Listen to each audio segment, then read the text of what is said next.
Hello students, आज का अपना टॉपिक है tissues, organ systems and organism. देखिए, जितनी भी लिविंग ऑर्गेनिज्म हैं उनकी structural and functional unit cell होती है। अब यूनिसेलुलर ऑर्गेनिज्म में सिंगल सेल ही होती है, तो बॉडी की जितनी भी मेटाबॉलिक एक्टिविटीज़ है वो उसी सेल में कंप्लीट होती है।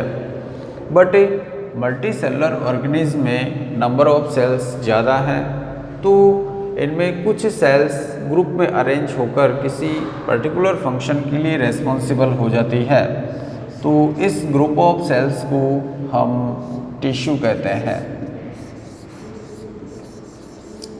इसी प्रकार कुछ टिश्यूज़ भी ग्रुप में अरेंज होकर एक स्ट्रक्चर फॉर्म कर लेते हैं जिसे ऑर्गन कहते हैं। पर्टिकुलर ऑर्गन पर्टिकुलर फंक्शन के लिए रेस्पॉन्सिबल होता है। जैसे किडनी है तो ये यूरिन को ब्लड से अलग करती है, मीन्स एक्सक्रीशन के लिए रेस्पॉन्सिबल होती है। स्टोमक है, फूड को स्टोर करता है और फूड की डाइजेशन के लिए रेस्पॉन्सिबल होता है। इसी प्रकार ये जो ऑर्गन्स हैं, वेरियस ऑर्गन आपस में कोऑर्डिनेट करके एक सिस्टम बना लेते हैं जिसको ऑर्गन सिस्टम कहते हैं।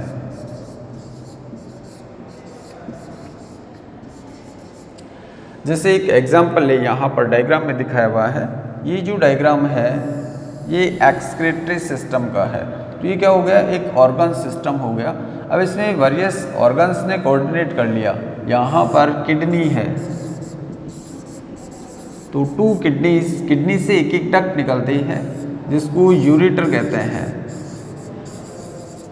और दोनों किडनीज आगे चल करके एक सेक लाइक स्ट्रक्चर में खुलती है जिसको यूरिनरी ब्लैडर कहते हैं।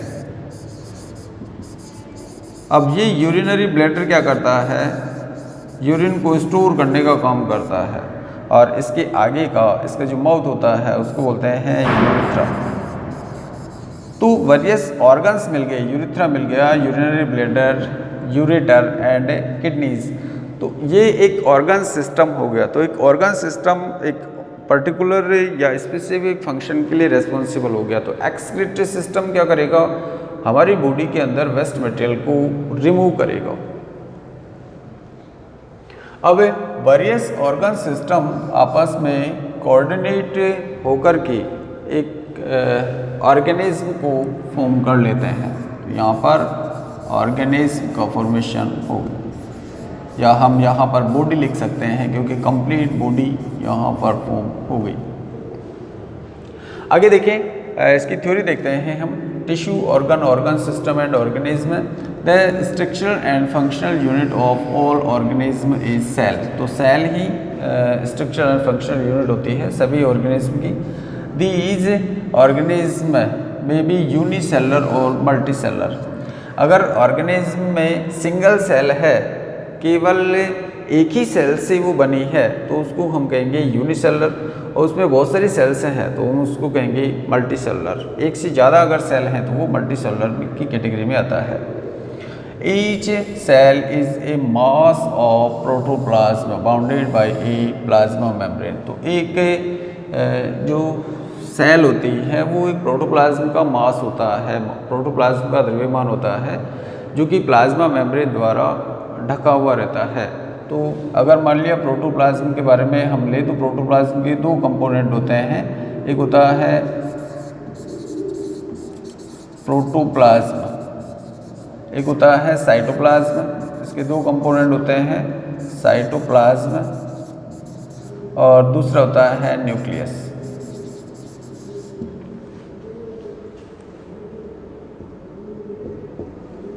आगे देखिए, protoplasm is formed of a number of chemical compounds like water, minerals, protein, fat and carbohydrate।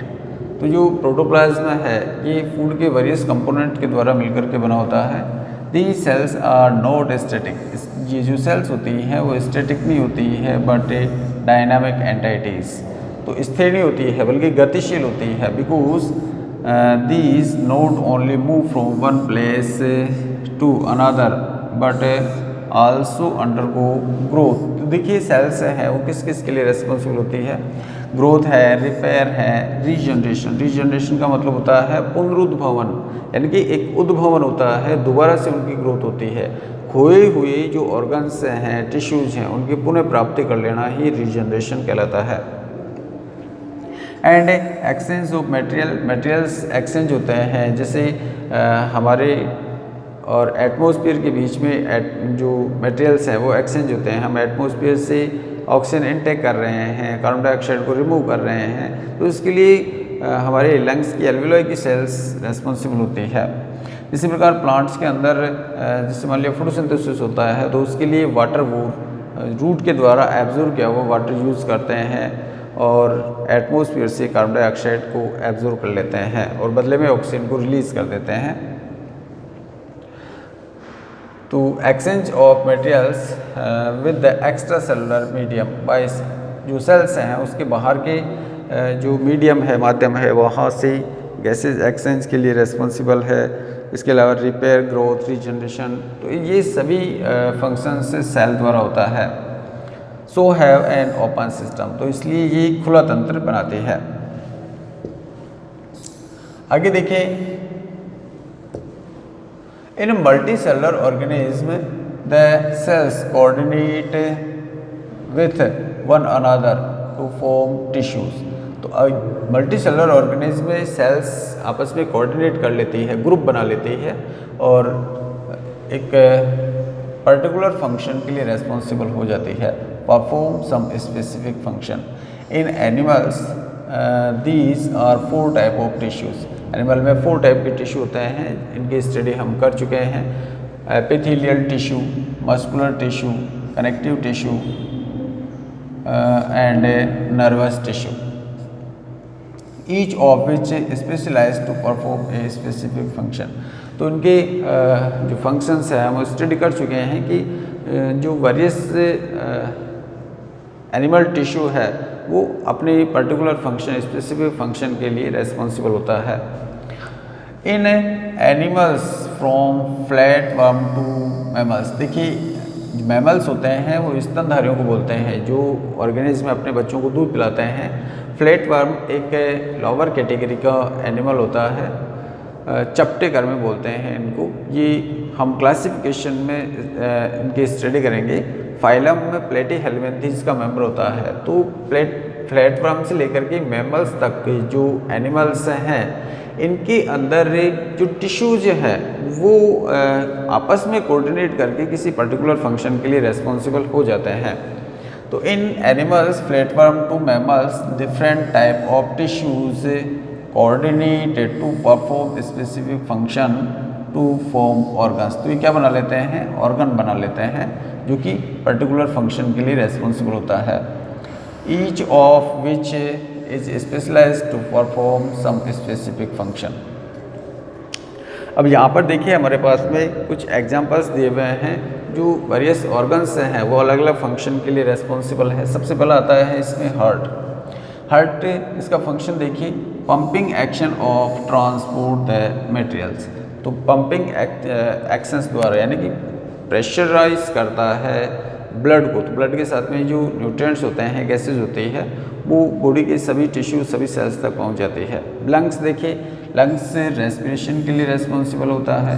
Kidneys है फॉर्मेशन ऑफ यूरिन, ये ब्लड से वेस्ट मटेरियल को फिल्टर कर लेती है और बॉडी से उन्हें एक्सक्रीट कर देती है। Stomach, storage, churning and early digestion of food. तो ये स्टोमक के फंक्शन है। इंटेस्टाइन में देखो, completion of digestion and absorption of the food।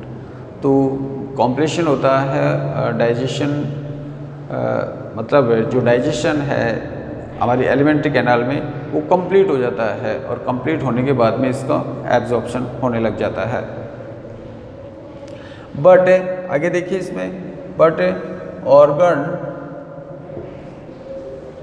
Organs do not show independent existence. इनका स्वतंत्र अस्तित्व नहीं है। अगर एक ऑर्गन के फंक्शनिंग नहीं हो रही है तो दूसरे ऑर्गन का यूज़ नहीं होगा। तो ये एक दूसरे से रिलेटेड है, इंटरडिपेंडेंट है।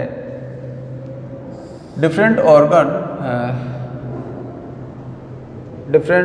Organs of the systems coordinate to form an organism. तो वेरियस ऑर्गन सिस्टम से मिलकर के ऑर्गेनिज्म को फॉर्म कर लेते हैं। In an organism different organs of different systems show interactions and interdepends. Organs होते हैं वो एक दूसरे के ऊपर डिपेंडेंट होते हैं।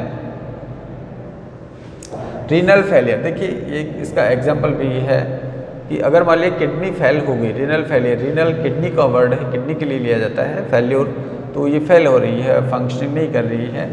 The kidney are not able to expel toxic substance out from body, so these undergo accumulation of and disturb the functioning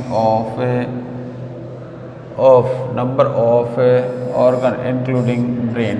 तो यानी कि ये सारी चीज़ें अगर मान लिया एक ऑर्गन है वो उसकी फंक्शनिंग नहीं हो पा रही है तो बॉडी की जो अदर ऑर्गन्स होते हैं वो भी डिस्टर्ब हो जाते हैं। So the remain healthy every organ of body must function properly. तो हेल्दी रहने के लिए हर ऑर्गन का प्रॉपर वे में फंक्शन होना जरूरी होता है। The metabolic functions of these organs of body need raw materials. तो मेटाबॉलिक फंक्शन के लिए रॉ मटेरियल्स जो खाद्य सामग्री होती है वो जरूरी होती है from outside and are derived from the food which we ingest. तो जो फूड होता है उसको हम इंटेक करते हैं। सो supply of food is must for the proper functioning. तो फूड की सप्लाई ज़रूरी होती है जो ऑर्गन्स होते हैं उनके फंक्शनिंग के लिए, क्योंकि बिना एनर्जी के कोई भी सेल फंक्शन नहीं करेगी, कोई भी ऑर्गन फंक्शन नहीं करेगा। तो एनर्जी के लिए फूड को बॉडी के सभी टिश्यूज़ तक सप्लाई करवाया जाता है। Proper functioning of the organ and so keep person healthy. तो जिससे जो पर्सन है वो हेल्दी रह सके। तो आज का एक छोटा सा टॉपिक था, इसको डायग्राम के थ्रू भी यहाँ पर शो किया गया है। देखिए